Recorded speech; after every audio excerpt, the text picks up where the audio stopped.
And welcome back to the segment. Politically engaged bikers want to ride to Washington to defend President Trump against the threat of impeachment from House Democrats. Yes, you can guess, this is Bikers for Trump. Multiple pro-Trump organizers have expressed interest in swarming Capitol Hill in a demonstration of support for Trump, whose blunt style and populist appeals won intense support from the biker community. Not all of us. Trump defended buzzing about the concept, see it as a way to express opposition to ousting Trump among ordinary people, while Trump critics have expressed alarm about the optics and intent of the participant. Oh my God, you hear that? Rolling Thunder co-founder Artie Mueller first floated the ideal in May, and it generated intense social media attention over the weekend after House Speaker Nancy Pelosi endorsed an official impeachment inquiry. His own officials don't like the optics of bikers. Dale Hurdon, the director of Bikers for Trump, said Monday the group considers timing critical. While Democrats in control of the House, an impeachment could come as early as this year, followed by a trial in the GOP-held Senate. Quote, "We are thinking it's all about timing," end quote, Hurdon said.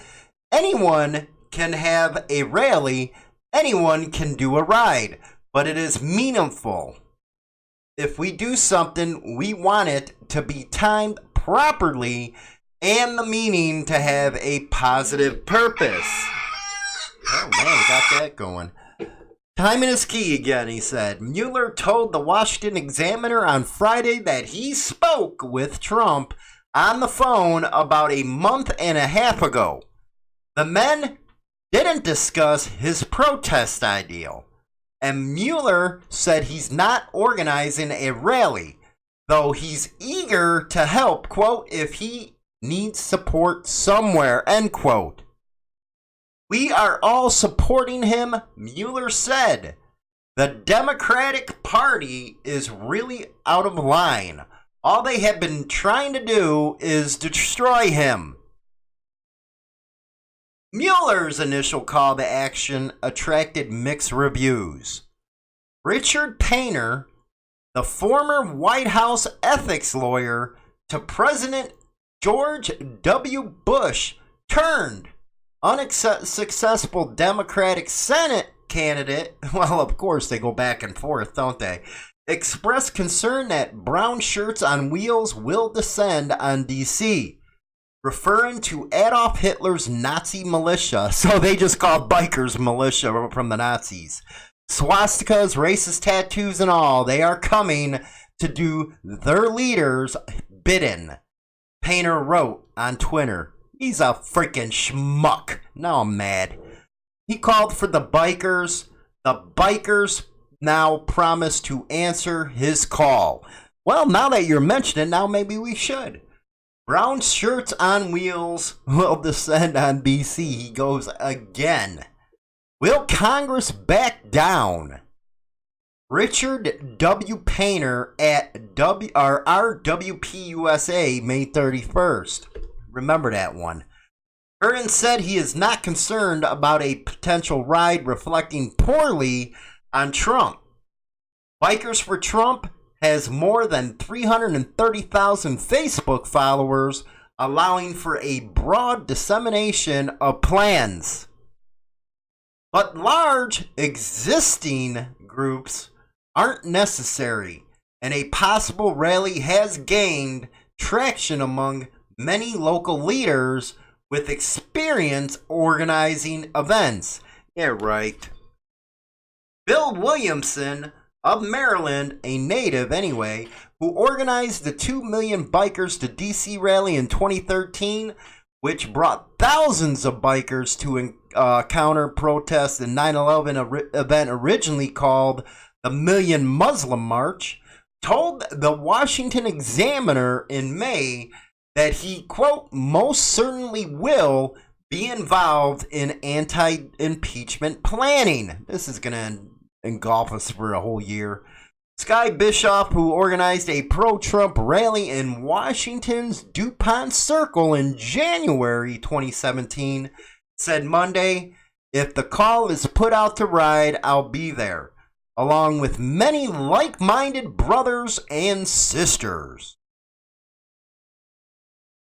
Bischoff, who lives in Pennsylvania, voted twice for former President Barack Obama before voting for Trump when he became disillusioned with issues, including rising health care costs. In Virginia, Rolling Thunder chapter president Francis Mac McDonald said in May he and most of our chapter would ride in Trump's defense, but stressed it would be in a personal capacity. Man, you guys, now you're getting cold feet. Mueller declined to offer further comment when reached by phone Monday. Bikers I know, man, they go wherever they want to go. The ideal received significant support after Pelosi endorsed an impeachment inquiry over Trump pressing Ukraine to investigate the Biden family.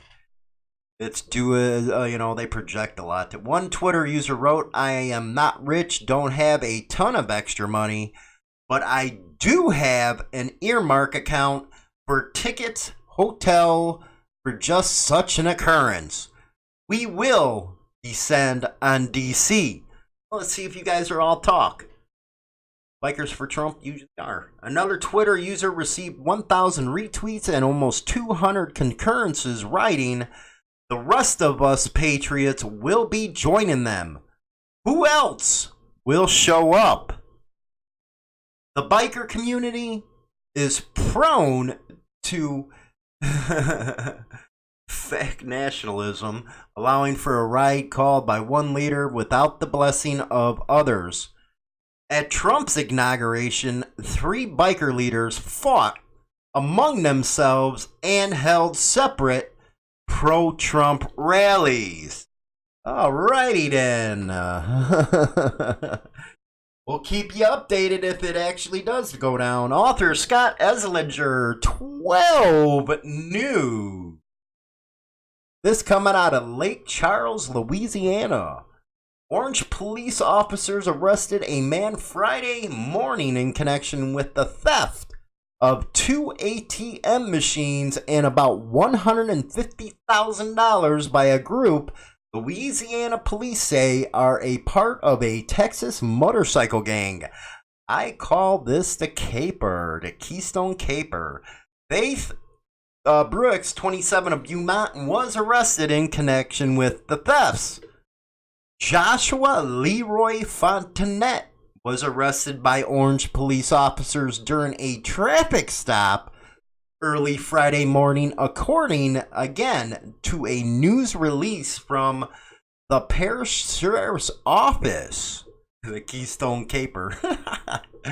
Fontenette, 44 of Dedham Springs, Louisiana, was the last of 6 men and a Beaumont woman arrested in connection with the theft of the ATM machines from banks in Westlake, Louisiana in early July and early August 2019. Faith Brooks, 27 of Beaumont, was arrested along with Brandon Hightower, 33 of Humble, Hosea Owens, 28 of Alvin, Christopher Scott, 44 of Lake Jackson, and James Hicks, 33 of Hoffman, on September 23rd by parish deputies along with Texas and federal agencies. Great way to bring the heat, man.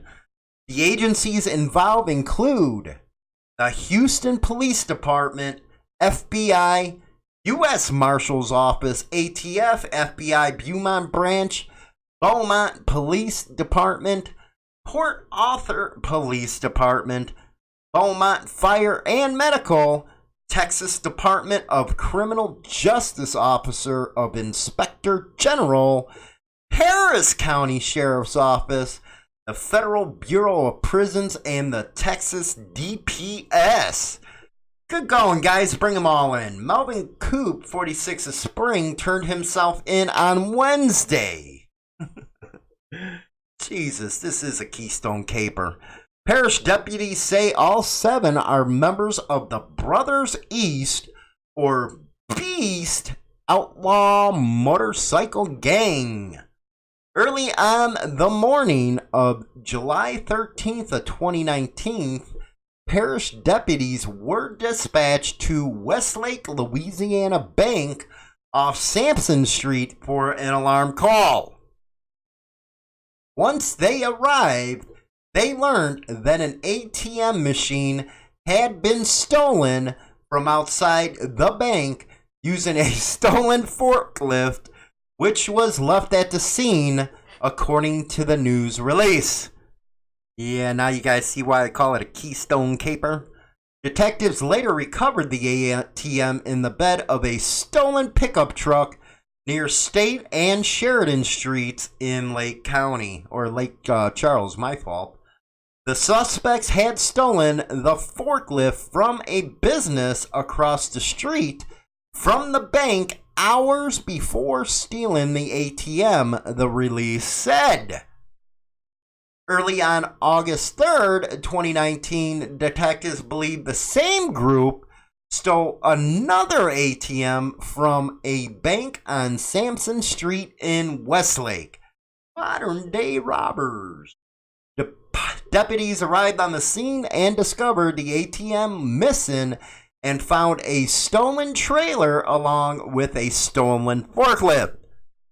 They later learned the trailer along with a truck had been stolen from a business along Highway 90 in Lake Charles the night before. They say the forklift had been stolen around the same time from another Lake Charles business on Candace Lane. Wonder if the beasts would come out and say they were thrown out. Deputies found the stolen truck and the ATM on fire along Bayou D&D Pass in Sulphur later the day of the ATM theft. Way to go, Keystones. By Margaret. Sydney Morning Herald, we are going to travel to Oz. One of the 3 men accused of murdering former Commanchero bikie chief Mohammed Mick Hawaii has been granted bail by a judge who described the evidence of his involvement as being, quote, significantly limited. Jamal Alaji, 32, has been in custody since his arrest in February on charges of murder and possessing a prohibited pistol, which is not the weapon used to gun down Mr. Hawaii.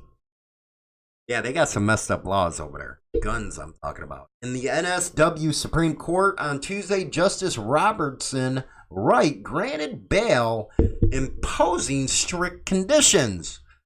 They include the deposit of $1,040,000 by 3 named people, which is to be forfeited if he fails to abide by the conditions. Yeah, I wouldn't be putting it up. While prosecutor Chris Allison said the Crown case against Elijah was of moderate strength, the judge said it would properly be described as weak. Wow. Mr. Hawaii, 37, was shot multiple times as he got into his car outside a gym in Rockdale in Sydney South in February 2018. And that is your segment.